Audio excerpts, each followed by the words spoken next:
Most agencies think they're ahead with AI, but when I benchmark them, 90% are stuck at level 2 without even realizing it. A lot of agencies think that their main problem lies in the tools. There's so many of them, they're all complex, and no one has any idea on what to use. While this is a factor, this mindset is wrong. Instead, the real issue is a lack of clarity. People are experimenting with AI, not truly adopting it. With AI's rapid and profound development over the last couple of years, people are struggling to stay on top of everything that's going on. These 4 pillars represent a diagnostic framework which I have designed for marketing agencies to have a sense of clarity of where their current AI adoption operates in. I'll flash the matrix on screen here, and I'll give a quick overview of what each pillar represents. We have people. What is their relationship with AI in the business? Do they know how to correctly prompt and use these very advanced tools? How much do they like AI? Do they see its value? Or do they think it's going to take their job and ruin their credibility? We have platform. Ultimately, which tools is an agency using? How advanced are these tools? Are we using the correct ones for the correct types of work? There's process. What are the underlying systems involving AI? Are we using it to its full capability? Finally, we have product. Does the client gain value from this AI adoption? Does the AI adoption in the agency actually make things better? Or are we just wasting time? It's common for agencies to blame the tools, which is the platform pillar. We need more automations, AI agents, different models. In reality, the adoption of platform is usually the most mature. People are constantly seeking to master, develop, and integrate these tools into their agency workflows. However, this isn't exactly a good thing, and it usually leads to chaos. The problem lies with these 2 pillars, people and process. Let's look at the people pillar for a second. To agency owners out there who are hopefully watching this video, how confident would you be in assessing your team's level of daily use with AI? Could you give a percentage, a number? How about people's confidence with the tools? Have you assessed each member's AI literacy, or how open they are? Do they know about its pros and cons in specific use cases? Are there any AI leaders in your team? I define these as people who are almost AI evangelists.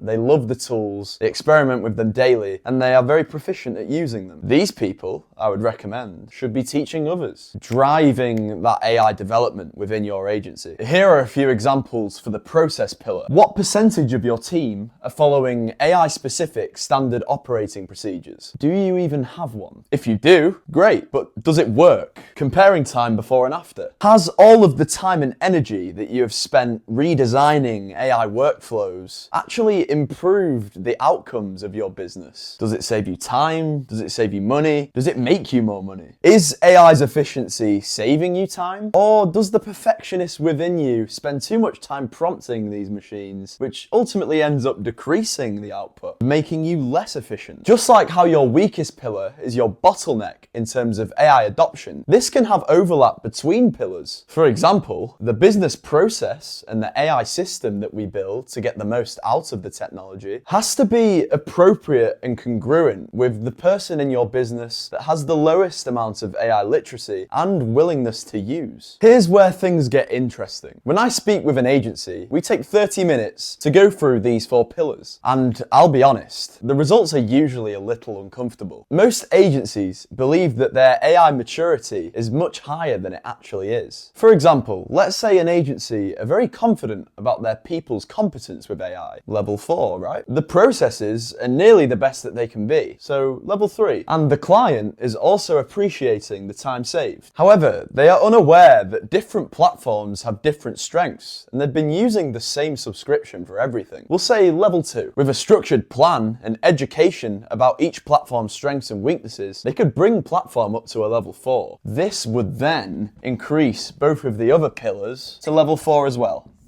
We have a standout agency. Or how about an agency, the people are incredible, the best there is. AI technicians, so they're aware of all the best platforms and exactly how to use them. These platforms are integrated perfectly within the AI SOPs. However, their client actually believes that their service has gotten much worse. Perhaps they're using AI for creative work, where machines don't get the complexity and nuance of human emotion. They may be able to understand, but they can't feel them. The creative work it does produce has no impact on capturing people's attention and memory. This is because it keeps studying and analysing successful past campaigns that have already had their time. People want new creative work. If we removed this process with using AI for creativity altogether, perhaps we'd have a level 4 on everything. So, although it's initially uncomfortable, once we identify the bottleneck out of these 4 pillars, we suddenly have the quickest and clearest way that an agency can improve their performance using AI. This is why the diagnostic tool is the first step. To fix a problem with such a complex piece of technology like AI, we need to truly understand where that problem is. This gives ultimate clarity, which makes ascending these levels of AI maturity much simpler. If my AI diagnostic tool interests you, then let me help. Book a free 30-minute call with me, and I'll ask you a series of questions to define where your overall AI maturity lies. I will follow up the call with a detailed overview of my assessment on where your level is on each of the 4 pillars, and some actionable steps that I would suggest that you take. Thanks for watching this video, and I hope you enjoyed. Stay tuned.